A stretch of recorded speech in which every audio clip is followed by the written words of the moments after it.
Mata Pelajaran Bahasa Indonesia SD Juara Jakarta Timur.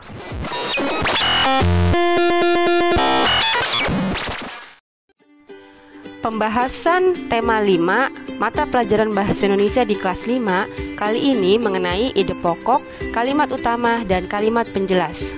Ide pokok akan selalu kalian temui dalam jenjang manapun. Untuk usia SD, biasanya soal mengenai ide pokok akan keluar di ujian nasional, sehingga kalian harus benar-benar mempelajari. Untuk mengetahui tentang ide pokok, kita akan mengetahui dari kalimat utamanya.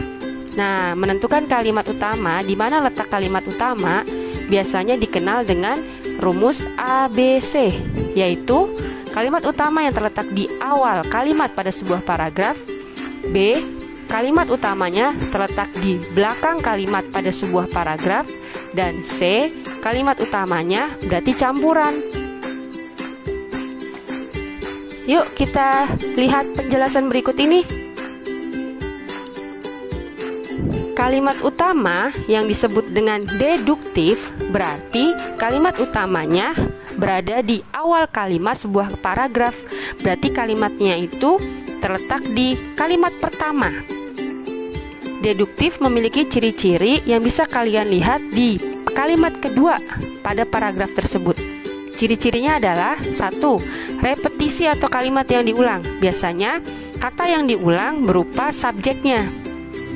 2. Adanya kata tunjuk. Dan ketiga, adanya kata ganti orang. Untuk induktif atau kalimat utamanya terletak di akhir kalimat pada sebuah paragraf. Jadi kalimatnya itu ada di paling belakang kalimat pada sebuah paragraf, memiliki ciri-ciri 1. Adanya kata kesimpulan seperti oleh karena itu, oleh sebab itu, dengan demikian. Dan juga adanya ciri-ciri kata penegasan seperti jadi atau bahkan. Dan C atau campuran berarti kalimat utamanya di deduktif ada, di induktif pun ada. Ciri-cirinya sebagaimana yang sudah tadi disebutkan.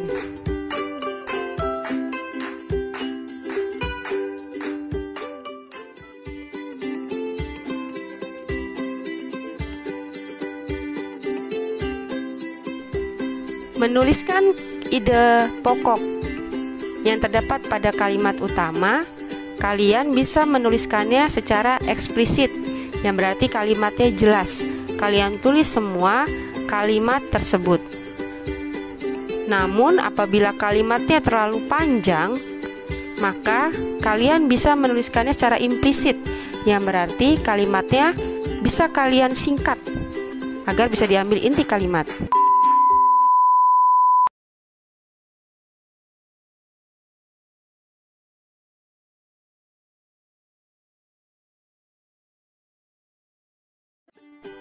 Anak-anak Amr bin As SD Juara Jakarta Timur kelas 5. Yuk kita lihat contoh cerita non-fiksi yang ada dan sudah ibu tuliskan di papan tulis. Kalau kalian merasa belum jelas, kalian boleh membuka halaman 3 buku tema 5 kelas 5. Mari kita baca bersama-sama. Kalimat pertama, semua makhluk hidup memerlukan lingkungan tertentu untuk memenuhi kebutuhannya. Kalimat kedua, lingkungan adalah segala sesuatu yang berada di sekitar makhluk hidup. Kalimat ketiga, sebuah lingkungan terdiri dari bagian yang hidup biotik dan bagian tak hidup abiotik. Kalimat keempat, bagian yang hidup di sebuah lingkungan terdiri atas tumbuhan, hewan, dan makhluk hidup lainnya. Dan kalimat yang terakhir, bagian lingkungan yang tak hidup terdiri atas cahaya matahari, air, udara, dan tanah. Itu kalian sudah tahu dong bahwa setiap paragraf terdiri dari beberapa kalimat. Untuk cerita non-fiksi yang sudah ibu tuliskan ini berarti terdiri dari 5 kalimat dalam satu paragraf. Bisa kalian lihat angka 1, 2, 3, 4, dan 5 itu adalah kalimat-kalimat yang terdapat dalam paragraf. Untuk menentukan menemukan kalimat utama dan ide pokoknya, kalian harus melihat kalimat pertama pada paragraf tersebut. Sebuah makhluk hidup memerlukan lingkungan tertentu untuk memenuhi kebutuhannya. Kalau kalian ingin mengecek deduktif atau tidak, maka yang harus kalian lihat adalah kalimat kedua. Adakah pengulangan kata atau adakah pengulangan subjek atau adakah kata ganti orang ketiga atau adakah kata tunjuk? Sudah Ibu garis bawahi, di kalimat kedua ada dua kata yang sama, yaitu makhluk hidup dan lingkungan. Maka syarat deduktif terpenuhi. Mari kita checklist bahwa syarat deduktifnya terpenuhi. Meski kita sudah menemukan deduktif, kita tetap harus mengecek kalimat terakhir pada paragraf tersebut, yaitu kalimat kelima yang berbunyi, bagian lingkungan yang tak hidup terdiri atas cahaya matahari, air, udara, dan tanah. Apakah ciri dari kalimat utama induktif ada pada kalimat terakhir? Apakah kalian masih ingat apa saja tadi ciri induktif? Ya, adakah kalimat atau kata penekanan dan adakah kata kesimpulan? Betul, kalimat kelima tidak terdapat kata kesimpulan atau kata penekanan. Maka otomatis kalimat utama induktif tidak terpenuhi. Begitu juga dengan campuran. Sehingga jawaban yang benar, maka kalimat utama adalah deduktif. Lalu apa ide pokoknya? Kalian boleh menulis semua kalimat tersebut, yaitu semua makhluk hidup memerlukan lingkungan tertentu untuk memenuhi kebutuhannya. Kalian juga boleh menyingkat kalimat tersebut agar lebih ringkas.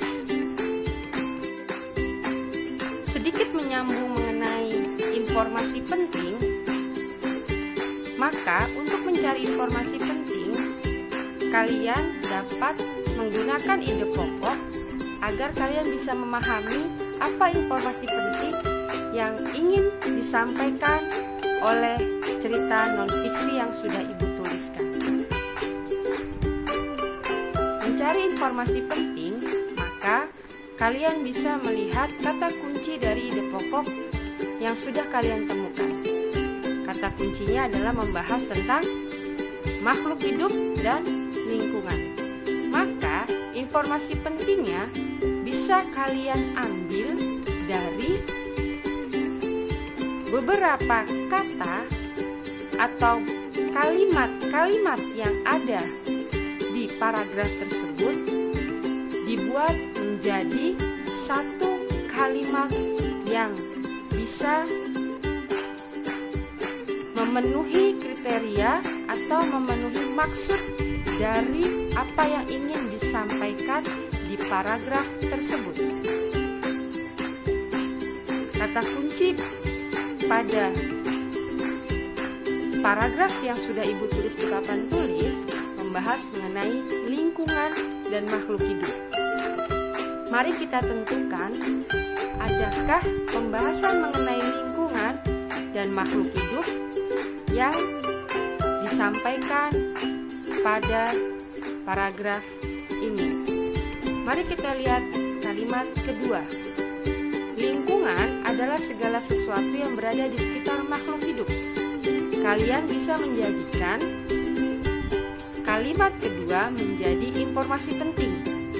Namun, di kalimat ketiga terdapat informasi yang juga penting. Dari semua informasi yang ada, kalian harus mengambil informasi yang paling penting dari informasi penting.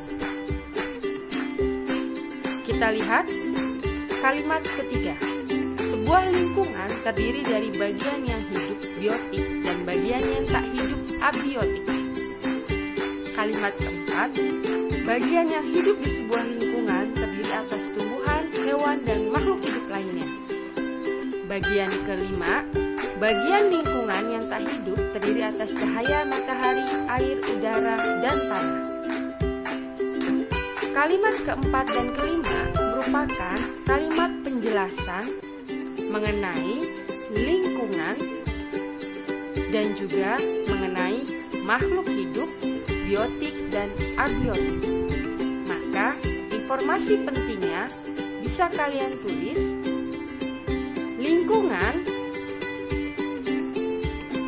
yang berada di sekitar makhluk hidup terdiri dari biotik dan abiotik. Itulah informasi pentingnya.